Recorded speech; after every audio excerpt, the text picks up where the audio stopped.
Simula bukas, maglulunsad ang manibela ng sariling nationwide transport strike hanggang Biyernes.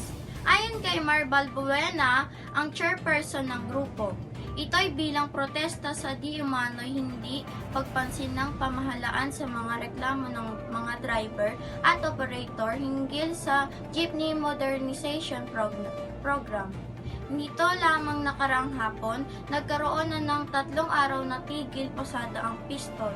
Inirereklamo ng piston ang patakaran na pumipilit sa mga operator na sumapi sa kooperatiba o korporasyon upang makisali sa Transport Modernization Program.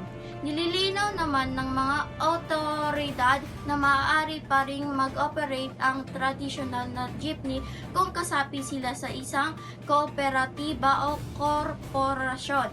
At narito ang mga mainit na balita sa kasalukuyang oras. Ako ay si Ira Sophia Itimbol mula sa AST Pilipinas.